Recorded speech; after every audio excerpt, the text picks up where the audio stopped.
Hey Ed, slide me some of these raw keys. Bam.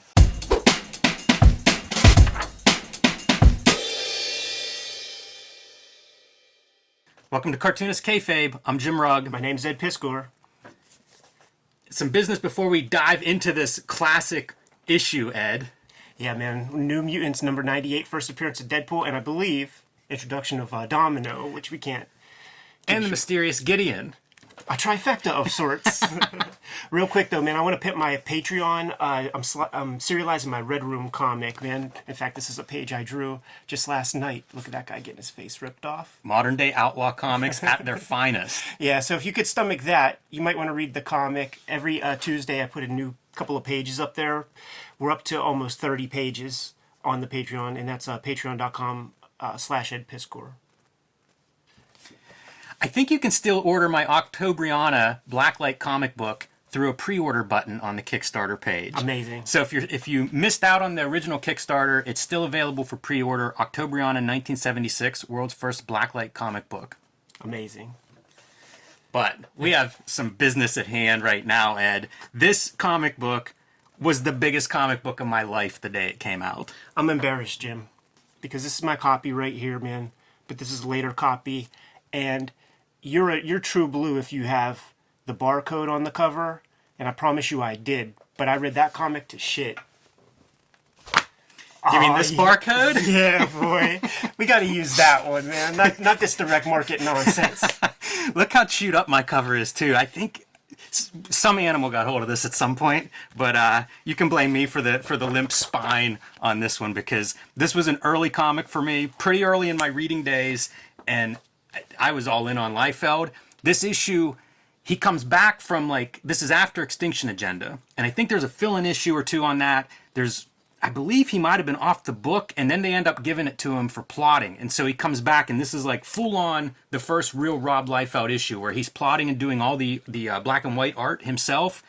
And it just felt like I liked New Mutants and Rob Liefeld up to this point. This was like the energy surge. This was like taking it to the next level. Yeah, it was unbelievable. We did the trilogy of the Art Simonson. Art Adams, Walt Simonson, Fantastic Four. That came out December, 2 months before this came out. When this hits the stands, it's like that trilogy of Fantastic Four comics was priming the pump for that kind of artwork for me. Both of us mentioned that was probably our first Art Adams comics. So that's a rare morsel. You don't get much Art Adams in a year. And this was a pretty suitable companion to me. What a glorious era for newsstand comics reading. Absolutely. Now I do, for fun and yucks, we harsh on Kayfabe and Nicieze, Scott Lobdell and all that. They did what they could. Yeah, we'll get into that. They did what they could. Rereading this, actually, it's like mea culpa. It was all jokes before, messing with Kayfabian and them. There are Wizard episodes that have yet to come out. We're probably still gonna bust on them, man, but we recorded those months ago. I turned a new leaf after reading that, because there are things in here where it's like, as a writer, if you were given this creative problem, good fucking luck coming up with a solution to get out of that. Yeah, I agree, and we'll highlight that page by page, because there are sequences where it's like, this exposition creates a plot where there isn't one. But great cover, man. And for what Deadpool has become, kind of awesome that this cover is set up the way it is. It really is the showcase of him. I don't know if everybody realized he was going to be what he became. It took a while. So they say, man. And in fact, even Rob says that as well. But God damn it, I was there, and I was in third grade, and this is the talk of the fucking schoolyard. People were drawing the shit in their little notebooks and shit, and this is a couple years after. That's 1994, right? But I was still on board. I drew this shit on my bedroom walls, and my folks didn't even hassle me about that stuff. So I was true blue Deadpool from the start. But what we'll find out here, I copied the shit out of that pose, that one piece over and over. One of the hallmarks of this era Liefeld is super. It's like Tara Haratetsuo fits to the North Star proportions. Super tiny upper body, giant legs. It's Yes. almost like fashion illustration or something. I eat this up. It's incredible how long the lower part of the leg is. You know, like the legs are long, but the top half, it's half as long. The thigh is half as long as the lower half of that leg. Jim, I'm glad you brought that up, man. Because look at the bottom part of those legs that I drew in my little Liefeld version in the... Very accurate. And then just like those crosshatch lines, you know, there it is, the top little torso thing. Like, That's good stuff, man. that's the shit. Anything else on the cover? Should we dive in? Oh, we could be here all day talking about the cover, so we better dive in. All right. This is something that I found funny going back. I haven't read this comic in 20 years. Sure, yeah. So going back, there's a lot of time spent here on Gideon. Yeah. As if like Gideon was going to be this big piece of the puzzle and probably the least successful of those three. No package, the reverse package, something that stands out. I think we've talked about in regards to Liefeld art style before. Colloquially, we call that a camel toe. Yes. This ponytail was something that a lot of characters would sport in the early 90s. I drew, I don't know, maybe between 100 and 200,000 of those things on characters. Yeah, it creates this like this motion where there is none, and the flow of it. I like this era Liefeld hair. Also, whenever Rob figured out a little bit of foreshortening, like he uses it to the max. Like probably throughout this comic in this era, man, where he pushes these hands like toward the camera.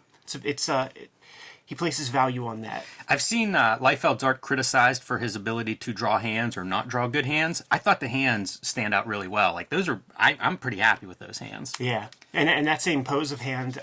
There's a lot of maiming that happens in this era of Rob Liefeld Marvel Comics. A lot of hands getting chopped off, a lot of hands shooting out at people. So I think he was enjoying his hand drawing at the time as well. That vest is a funny touch as well.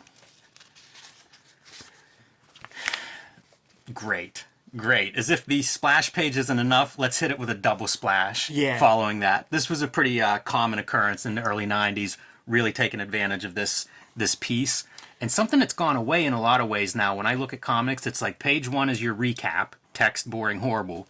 And then this page 3 is often an ad. I get so mad when I look at new comics and that's the format because it infuriates me. So it's awesome to see them kind of taking advantage of this. And this is the stuff that would excite me. It would usually be like some big cool pose, fight scene, action shot, team shot, something of that sort to really take advantage of the real estate.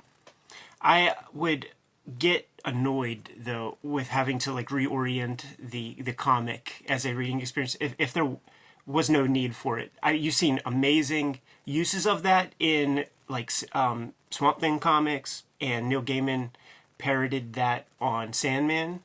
But when this just annoyed me, you know, like this was an annoyance. Now you look at these comics, dude, and you revisit it, strip the comic of its color, and imagine going to an SPX or an Ape or a Cake or something, and you see a kid, you know, a 22-year-old has this comic that they're pimping. That's the greatest comic of that show. You know what I mean? I think that a big part of the hatred toward Rob and all of the invective that's been thrust upon him over the years, I think it's jealousy over the success of a very young person who made a comic that is just so kind of out of left field. You know, it's full of quirks, it's full of weird shit, and why not? You know, like why not have some fun with the comic? Yeah, I think you're very, very right about all of that, Ed. I'm just looking at this stuff like his art does not look like this for very long, speaking in terms of like the finishing style and the line work and things. But like looking at this part right in here, if you showed me just a snapshot of that, I might say Barry Windsor Smith. It has like that. The colorist, I give a lot of credit to Buccellato. Sure. Because he's putting a lot of color, you know, that like when I think of this, I think of flat color newsprint. But if you look closely, you can see he's putting a lot of colors. Like this vest, there's a pink, there's a red, there's like a maroon and a white highlight. So 4 colors on what would be a flat red vest. And does similar things to musculature around different spots as well. Bad on the lettering here, we talk about tangents and stuff. Run those letters right against that line. That's a bad choice. And possibly a Rob Liefeld choice. You know, this is an era where sometimes the penciled art would go out and get lettered, then go back to be inked. If that's the case, you have to adjust that line so it hits the O in the center. Agreed. And also for all the praise that we have to give the colorist, which I agree, the color on this book is really awesome. Blue on blue for the title lettering, kind of whack. Yeah, and doesn't do much more with the greens. You know, these robots are pretty generic designs to begin with, and then you make them all green, and I guess it makes Gideon pop a little bit, but these robots are very generic, and the colors could have helped a little bit with that. So this is Gideon's morning workout. His danger. Everybody has their own, like, danger room-esque setup. You got to. The thing about, like, when, you know, we spend time trying to deconstruct story and what it means to make a story and to write a story, intention and obstacle is always the key, man. Every writer talks about that. You need conflict, you need a purpose, you need a destination, and there has to be some trouble along the way. Unclear at best. Yeah, there's not a lot of sense of danger so far in Gideon's in these first 4 pages. And I would extend that to the comic in general as a whole. We don't know what the purpose of the missions are.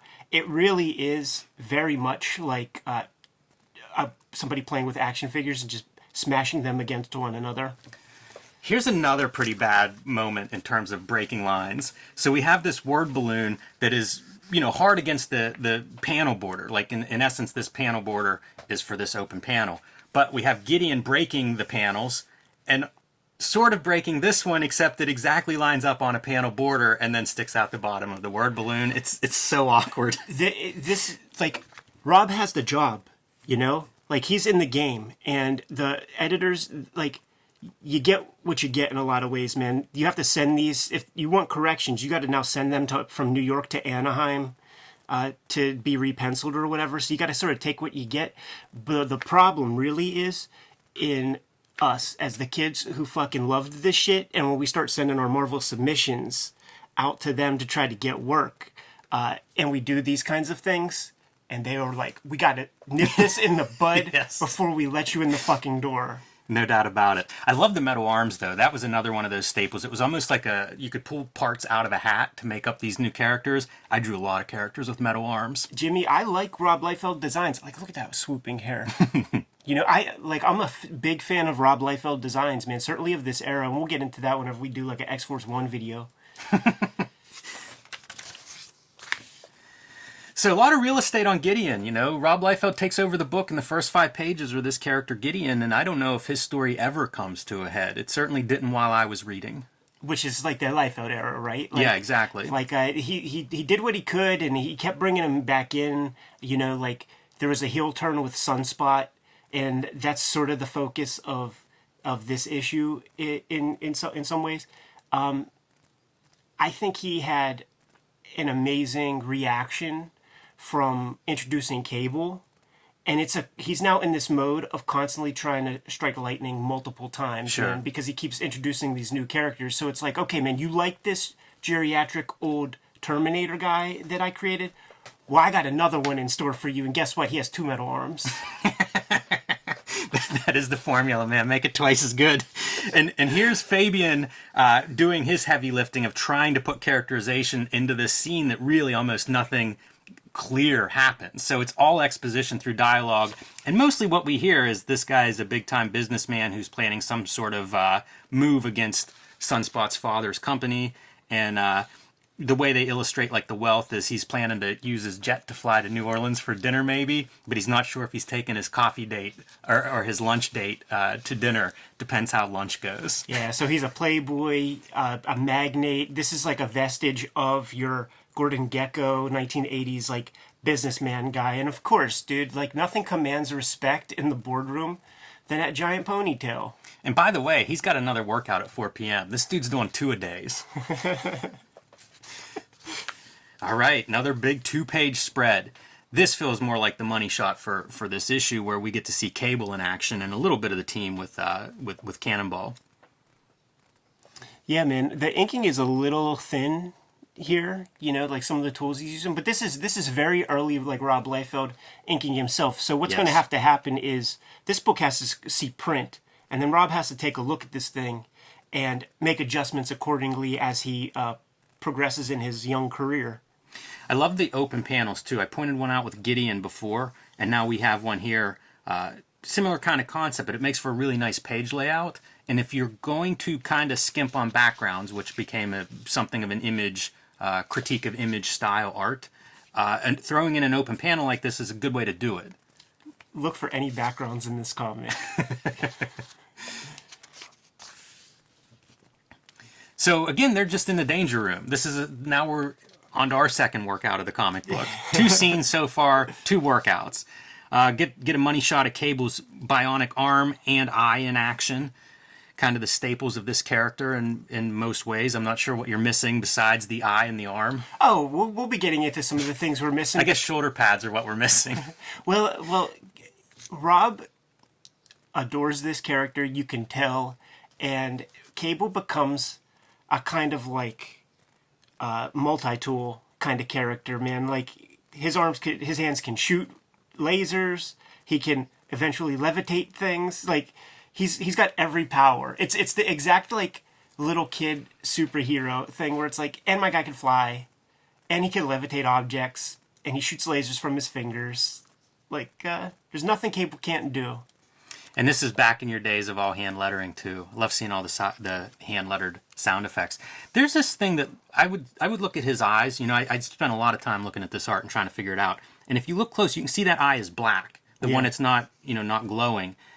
They would do a thing where often the eyes were white with no pupils or irises or anything, but also he would do this thing where they would be black, like these black slits. And I always would wonder, like, what's that a reference of? What's it coming from? It's a Xerox of a Xerox kind of like art technique, and it comes from Art Adams. When you take a look at a Terry Austin inked piece of Art Adams art, you'll get the wince eyes, and they will, like Terry Austin with a pen would draw these like super thin, tiny eyes, and he would draw the shape of the pupil and the iris like in there. When that shit gets reduced and put onto shitty newsprint, it looks like this. It looks kind of black. That's interesting, but when right? when you look at the original pages, or you look super close on like reprints from photostats, you could see that it's just this like super thin eye. Because like Jim Lee would do that too in the Punisher comics, and it's just them cribbing the Terry Austin inked Art Adams. That makes so much sense, and I think I've seen that with other artists where it's like, that's based on reproduction. Like they're copying their style based on the reproduced piece and not the original. Yeah, and I think this kind of thing too. Like this is woodshedding, man, because like Rob is going to see how that stuff reproduces, and then, well, he doesn't really adjust this, but some of the other stuff he definitely does. I always wonder what this mark is. I would see that in a lot of the old comics that I would get, and I have no idea. It seems like it's some kind of printing mark, but it's funny that's there. And I mention it because like we're not going to see things like bleeding. Like this is still pretty early on in comic art development. So you don't see like bleeds off every side and stuff. It wouldn't be long. I mean, I think the Image books from book 1 are bleeding off every edge. Maybe even McFarlane's Spider-Man might have like full bleeds on some of those pages. So something, it's like it's still what we think of as modern comics. A lot of it's not here yet. Toughest video game in NES history, man. Worth playing. But like, look at this. Look at that.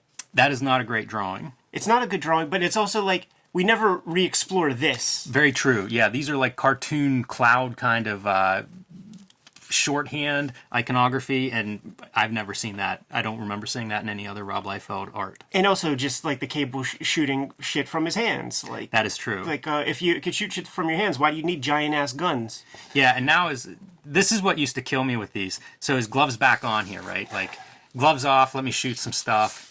Glove back on. You know what? Sometimes the arms would flip sides and things, and I would just, in my mind, I'd be like, it's his left arm. It's always his left arm. And then once I started drawing and you'd have deadlines and stuff, you realize, like, yeah, I don't know how I drew this character the last time. It made so much sense to me once I started doing this. You're hearing me with my mouth shut, man, because just go look through some of my comics. Also, I would bet you, and I don't know that Rob would admit these things, I don't think he inked that. I agree with you. That it looks like a very different line than what we see in most of the rest of that comic. Even some of the lines on this face are lines that we're not going to see again. These wouldn't are Scott surprise Williams me. lines. Yeah, it wouldn't surprise me if somebody else had a hand in this. This is definitely Rob Liefeld, though. Yeah, there's some fascinating stuff here. This kind of crosshatch background, just big, heavy hatching, we're going to see that a lot, like, going forward. He'll keep using versions of that. It's kind of neat here where it looks almost like buildings or something, you know, like a cityscape that you're sort of looking out the window, although that sky's unholy. But kind of weird. Like, this definitely feels like you're trying some stuff, and maybe some of it will stick or get refined a little bit. Reminds me of like a McFarlane hand, all mangled up fingers. Right. And he's wearing, like, you know, this guy's a business magnate. This is Sunspot's daddy. And he's got, like, the Lloyd Llewellyn kind of plaid suit on, you know? Like, I don't know that commands much respect in the boardroom either. And also, fucking love Liefeld that he won't even deign to, like, grab a Sunday newspaper and get the Office Max ad where they're selling office chairs and shit like that. And he's just gonna make a futuristic fucking office That chair chair. looks more like MODOK than it does an office chair. The coffee cup is the worst coffee cup I've ever seen in my life. Well, one other piece, when he's on the ground there, look at the physics on the tie. Gravity defying. This is pretty sweet though. Like good. the black and white art here could be out of a Sin City kind of thing. I like that high contrast. That's another one you don't see much of with Rob Liefeld stuff. Jim Lee would do these silhouette figures that were about this size in X-Men that were awesome. Yeah. Don't see Rob Liefeld use that piece very often. Yeah, when he would use it, it would definitely be around this era for sure, man. And I think that's another vestige of an Art Adams thing where he can make these super dynamic, microscopic figures. Yeah, it is interesting to think of these guys coming from like a Michael Golden, Art Adams, and like what they pull, you know, like what the bits of influence are. And just once again, man, just like the olive drab of this page, it really, like, it's the only time you see this kind of palette, like in the comic or whatever. But even like the purple that's used is like it's drab when butted up next to like that olive green of that weird sky Very background. dark. I respect that the cartoonist or the colorist is making a choice. Like, this is a scene with a distinct palette. I don't know if it's a rough scene. I don't know why it's 2 pages. You know, like almost nothing happens here. He drinks some poisoned coffee. I think that's a 1-pager. But moving on. So back to the New Mutants headquarters, and Bart Simpson, big Bart Simpson in the background. That's the era, man. That is the era. That's what Teenage Mutants would have on the wall. Post Extinction Agenda. So where's Ron Wolfsbane? And I guess that's her name. Like, I've only ever read it. I never heard anybody say her name. But I always call her Rain. you're right, because it's Reign of Terror. Is that one? Yeah, that's right, yeah. So we'll call her Rain, and she's missing. And Richter's kind of salty about it. You know, he just went through a crazy adventure with her. And they're just sleeping on Tempur-Pedic beds while their compatriot is missing? Yeah, man, this is missing in action. These are popular movies. You can't leave a soldier behind like that. I'm glad you mentioned that, actually, because I probably should have even brought it up in the beginning. People use Michael Bay's name in relation to Rob Liefeld, but to me that's just not accurate to me. This Rob Liefeld, this era, this is Canon Pictures. This is Canon Films. Rob Liefeld. It's makes as much sense as a Bloodsport or a Chuck Norris movie or something. It has that kind of energy. Like, say what you will about Michael Bay, there still is some basic narrative flow that kind of like makes the thing work. This, you know, we're just having fun here. I think the page flows pretty well. That's a really crazy, I don't know if you can see that foot, Ed, but it is just this like swirly line for a foot shape. It's pretty wild. Another, I think, good hand, and I think the flow of the page works well, even on the way out, you know, out the door here.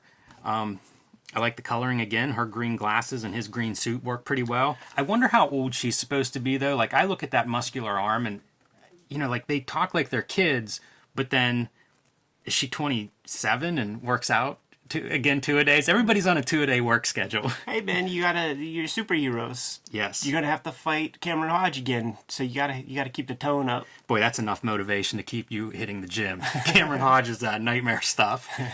So this basically establishes that Richter's on his way out, is pretty much what this scene is about. Right. He's not going to make it to the 5 million copy selling X-Force #1. And this is Rob Liefeld kind of cutting dead weight and hot shotting his next comic. The people he's going to want to be drawing, it's not Richter. Yeah, we should say that. This is New Mutants 98.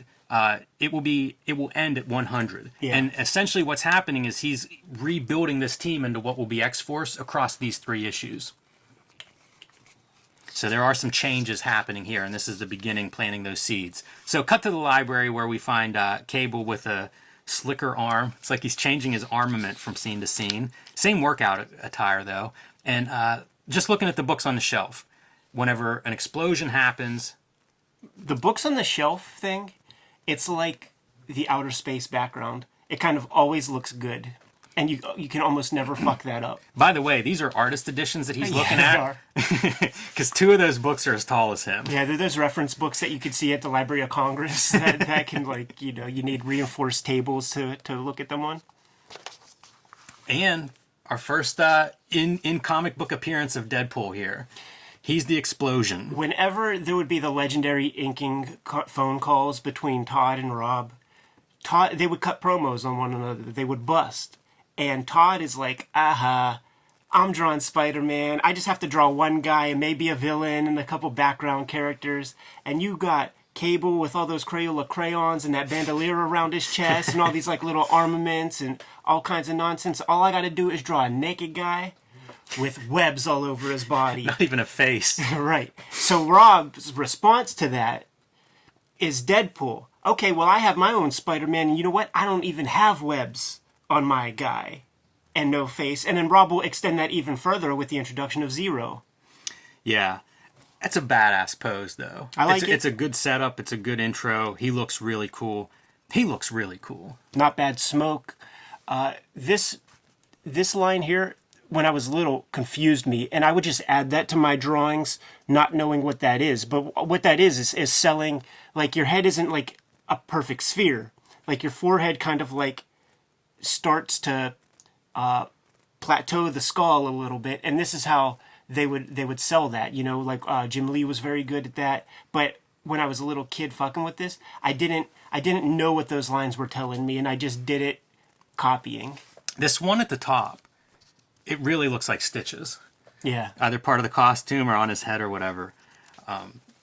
This also reminds me of the Batman Year One scene whenever Batman shows up to like all the rich crooked politicians and blows a hole in the wall and there's smoke around him and he's in silhouette. Good Reminds smoke. me a lot of that. Good smoke, man. Yeah, it's a good intro. So he shows up and, he kind of has the drop on Cable, which is saying something if you've been reading New Mutants. I mean, Cable's sort of the Wolverine-like badass on the team. That fucking mansion, man. Everybody knows where these guys live.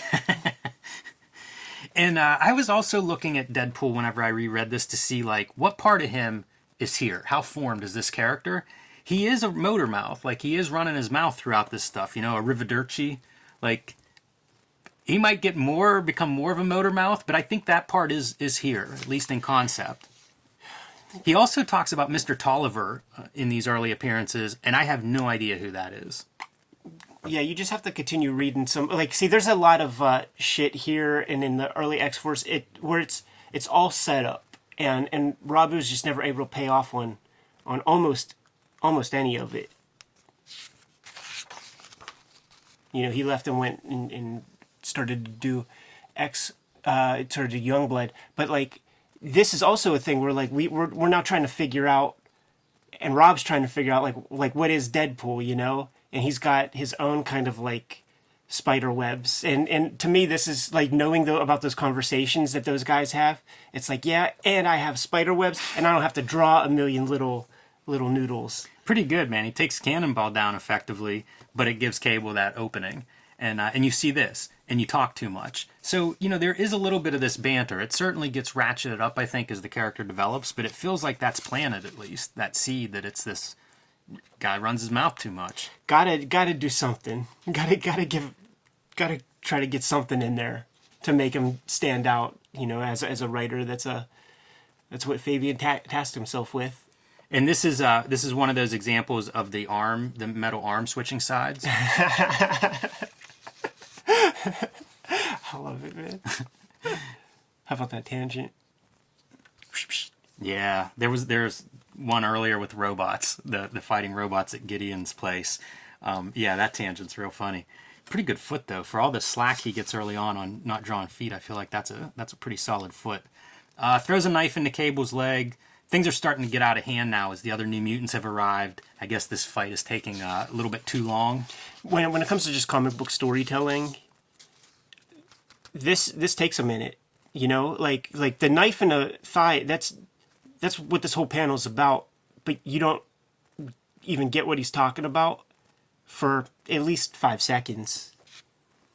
And there's a couple other moments like that too, where it's like the main. In fact, it'll be when he gets taken down in a page or two. I'll point it out. This is a rough coloring choice where you have like 2 doll pieces. One is background and one is foreground. That's tough. That's really muddying that depth. Might have looked better on the Doc Martin Dies. That's probably true. Guides. Yeah, probably true.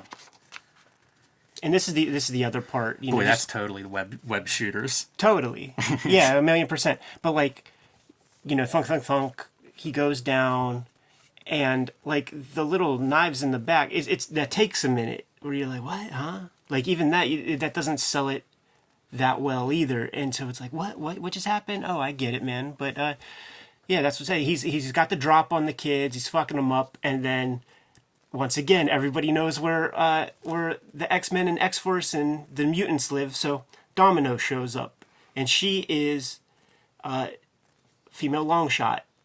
She's lucky.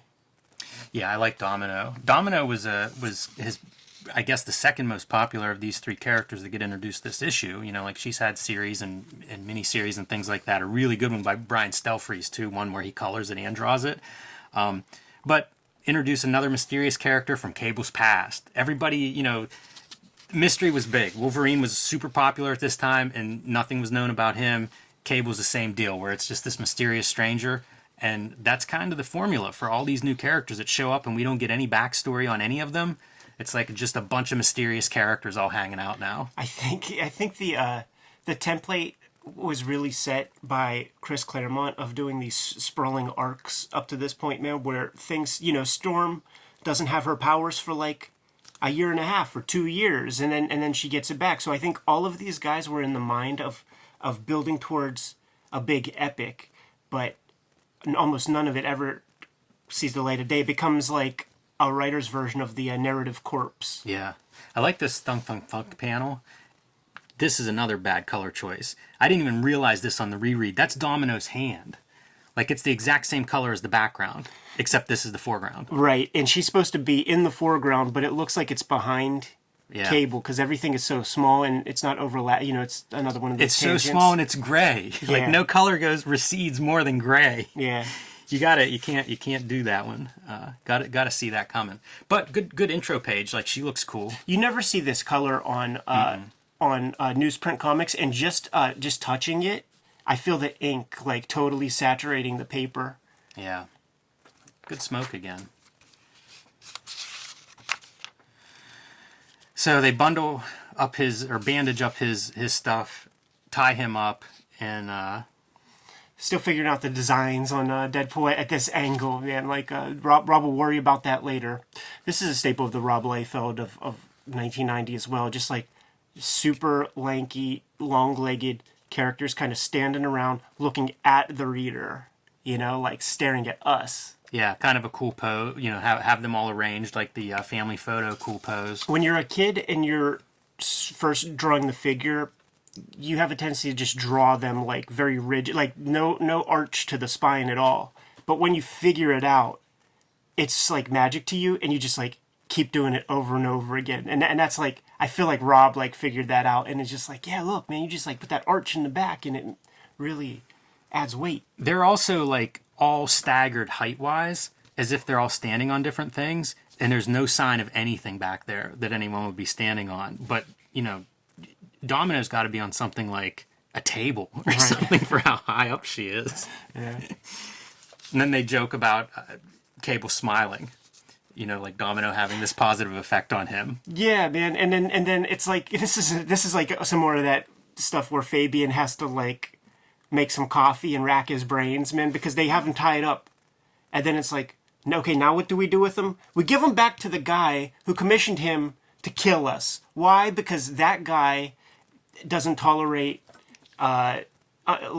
failure. and it's like something feels flawed about that, And by the way, they say that here, turn the page, and they say it here. It's almost like Fabian even forgot that he said it on the previous page. But just to communicate it, like, where is Deadpool? Gave him back to Tulliver, but, they act badass about it. Mailed FedEx. Oh, man. And this is another page where it's like, okay, guys, you remember the New Mutants, right? Well, don't think you're going to see these motherfuckers in my comic book. That's over. Yeah, that's the rundown of why none of them work for the team that he's trying to put together. What's available to them. And 11:53 p.m., all these teenagers are sleeping, except for Richter, who is sneaking out in the middle of the night. That looks like a character out of a Canon film. Totally. Even the coloring even the background kind of looks like out of a Canon film. They would always shoot on those super generic locations, like just out in the desert or whatever. Some place where that, like, the game warden isn't going to come looking for permits. And look at that. Even in the stillness of night, dude, the hair is flowing.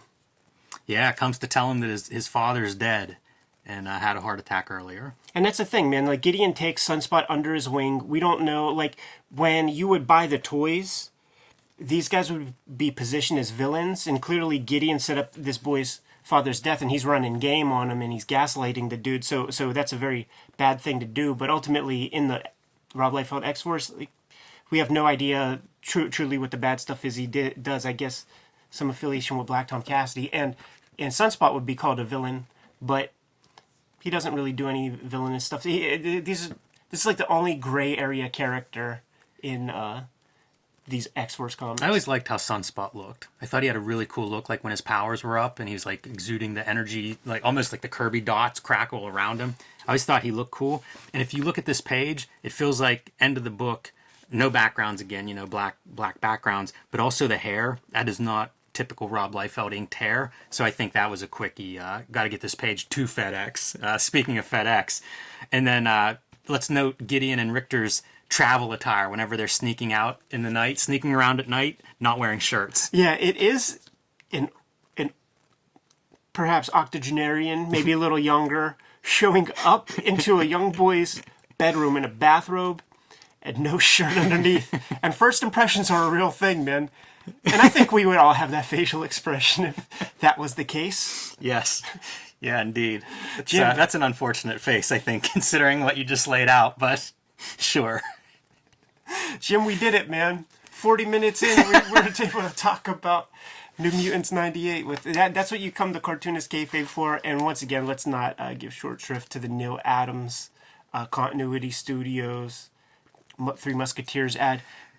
The color looks better on this, but still, that lettering on top of the mountains is ridiculous. It definitely is. I saw somebody this week on social media post something to the effect of, based on your age, you used to be able to subscribe to comics, as if that's like the even older thing than buying them at the 7-Eleven or something. This ad was in every single Marvel comic book I think I bought until I quit buying Marvel comics. I don't think subscriptions are too radical of a concept for young people to grasp, right? Yeah, I don't pay any mind to that. I was shocked by it. But these, like, look at these amazing prices. And, to me, at this age, one comic in the hand was worth two in the mail, you know what I mean? So I could never save money enough to do this, except for G.I. Joe comics. I had those things delivered because you could just never trust that you would get those things.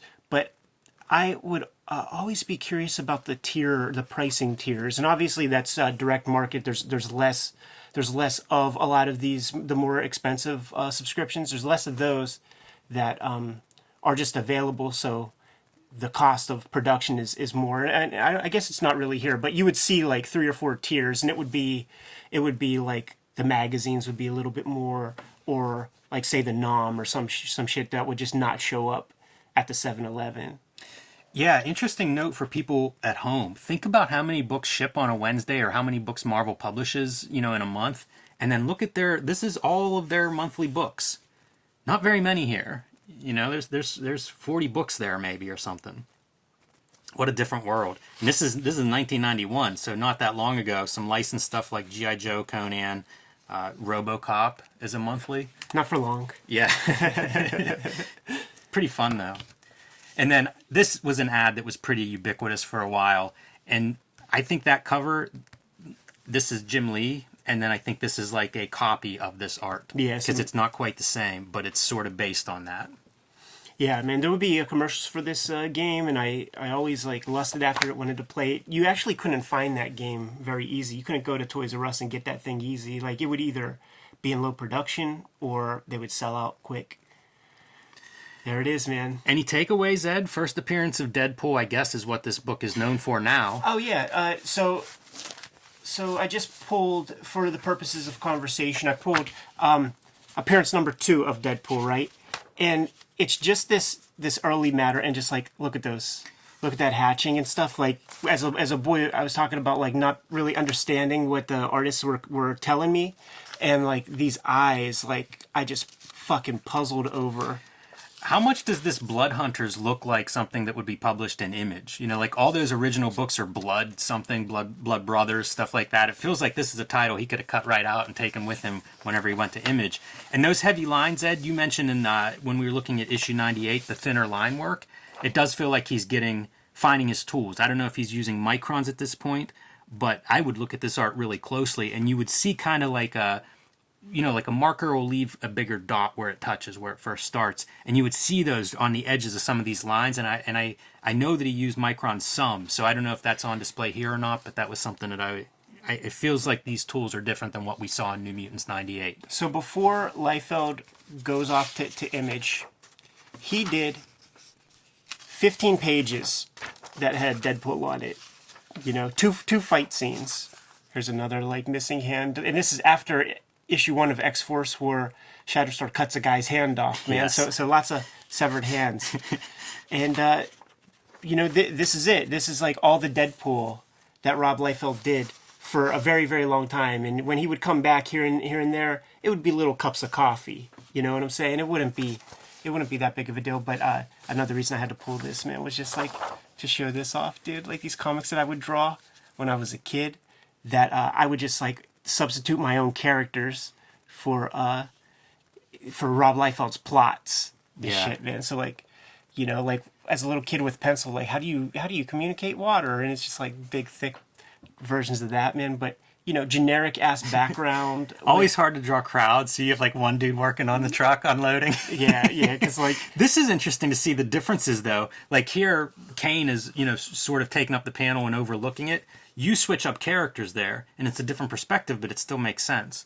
Yeah, because this didn't make sense to me. Like I didn't know the word tangent, but this butted up against that didn't feel right to me, man. No eyeball here. Like not even something that I would say, oh, there's the slit, like he's squinting or something. He's trying to see in the dark. There's nothing indicating an eye there. Like if you hit this with a spotlight, it looks like it would just be smooth. Yeah. I puzzled over it. Like the weird eyebrows that like kind of come underneath. Yeah. Right there, like that sort of like was bonkers.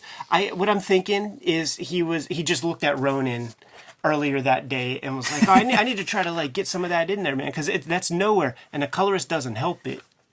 I was looking at this, and I thought this was really cool, because I think Liefeld's worked on figure work. I think his stuff is more, I guess, realistic or something.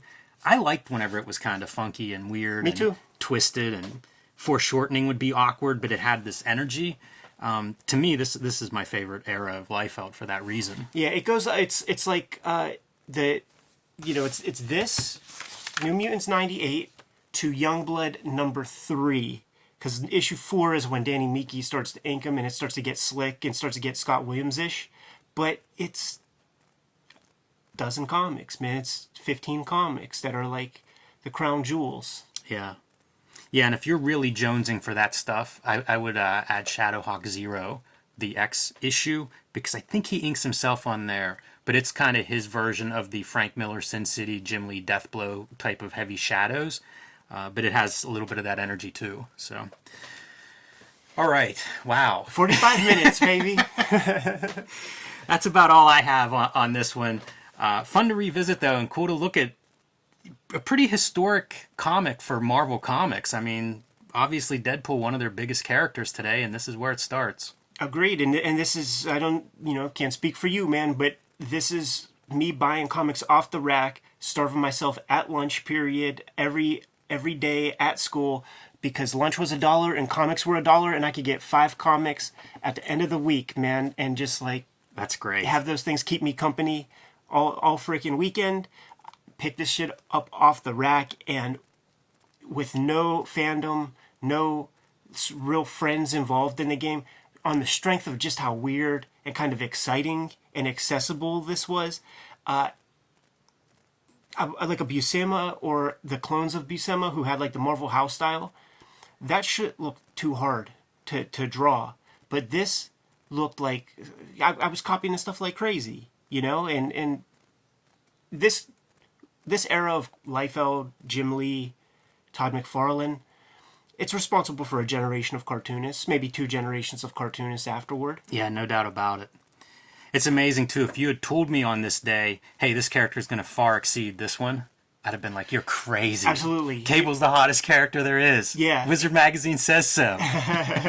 For a good 10-year run, that was true. Like Cable was fully the guy. But one of the things that really set it off, it's like the Joe Madureira Deadpool miniseries added a lot more excitement and energy to the character, and then they just were rolling after that. All right, man. I could go all day, Jim, but we have business to attend to, man. Kayfabers, like, follow, subscribe to the YouTube channel. Hit the bell so we can notify you when new vids are available. And once again, hit my Patreon up, patreon.com/EdPiskor. If you could stomach comics that have artwork like this. It's amazing. You can pre-order Octobrion in 1976, the world's first blacklight comic book. It's still available to pre-order through Kickstarter. We have merch, we have shirts, we have all kinds of stuff. This material's in the link below. We have the e-newsletter. Jimmy and I have to go invent our new characters for the new millennium, man, for the 2030s. Give them the marching orders, Jim. Let's get the hell out of here. Read more comics.